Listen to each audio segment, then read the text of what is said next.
আসসালামু আলাইকুম। আজকে দেখাবো একদম সহজ নিয়মে কিভাবে প্লাজো হাতা কাটিং ও সেলাই করবেন, একদম সহজ ও প্রফেশনাল নিয়মে। ভিডিওটি শুরু করার আগে আমার চ্যানেলে নতুন হয়ে থাকলে সাবস্ক্রাইব করে পাশে থাকা বেল আইকনে ক্লিক করবেন নিত্য নতুন সেলাই টিপস পাওয়ার জন্য। চলুন ভিডিওটি শুরু করি। প্রথমেই কামিজের সাইড থেকে বের হওয়া কাপড়টি 4 ভাঁজে ভাঁজ করে নিয়েছি। এখানে 4টি পার্ট রয়েছে।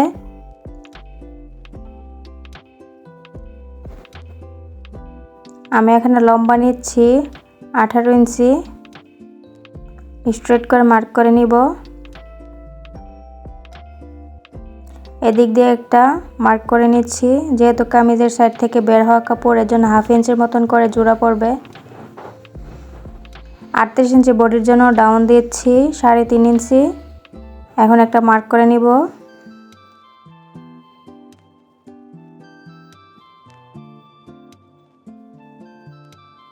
প্লাজোর শেপ দেওয়ার জন্য নিচ্ছি 10 ইঞ্চি।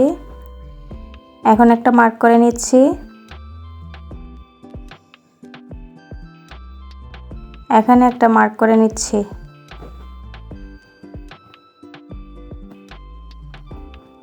আর্ম হোলের জন্য নিচ্ছি 8.5 ইঞ্চি এবং 1 ইঞ্চি নিচ্ছি এক্সট্রা। এদিক দিয়ে নিচ্ছি 7 ইঞ্চি এবং 1 ইঞ্চি নিব এক্সট্রা। প্লাজোর শেপের জন্য নিচ্ছি 10 ইঞ্চি এবং 1/2 ইঞ্চি নিব এক্সট্রা, এবং 1 ইঞ্চি উপরে একটা মার্ক করে নিচ্ছি। এদিক দিয়ে আপনারা 1.5 ইঞ্চি অথবা 1 ইঞ্চির উপরে মার্ক করে নিতে পারেন।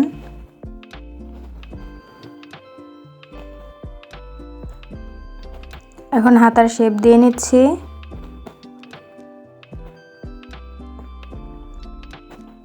শেপ কাটটা উল্টিয়ে এখন এইভাবে শেপ দিয়ে নিব।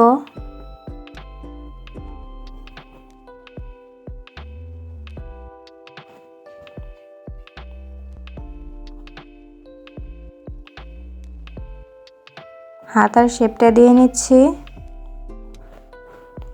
এখন মার্ক অনুযায়ী কেটে নিচ্ছি।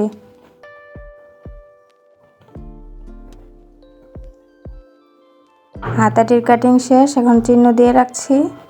এখন সেলাই করব। প্রথমে হাতার জোড়াটা দিয়ে নিচ্ছি। 2 সুত পরিমাণ রেখে হাতাটির সেলাই করে নিচ্ছি।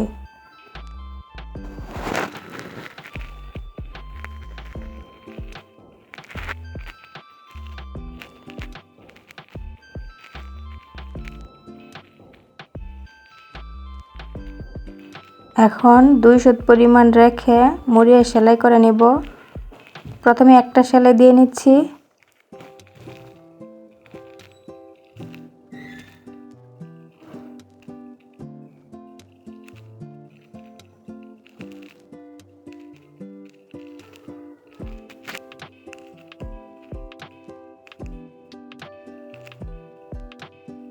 এখন আরেকটা সেলাই দিয়ে নিব। আপনারা চাইলে একসাথে 2টা সেলাই দিতে পারেন।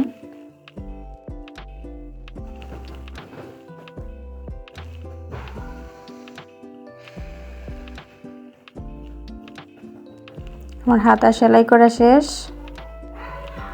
এখন আর্ম হোলটা মেপে নিব কত আসছে, এই অনুযায়ী মার্ক করে নিব।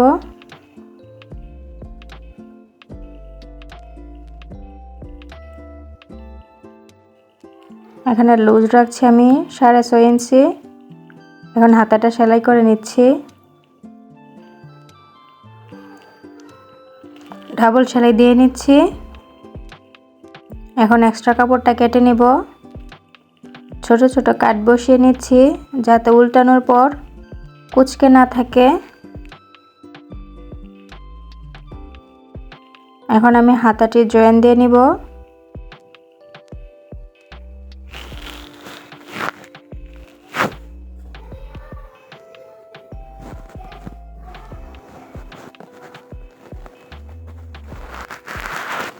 হাতা জয়েন করার সময় উপরের কাপড়টা একটু হালকা টান দেবেন, কিন্তু নিচের কাপড়টা টানাটানি করবেন না।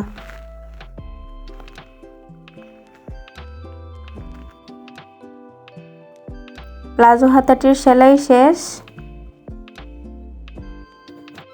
So this is the final look of the palazzo sleeve. If you like this video, please like, comment and subscribe.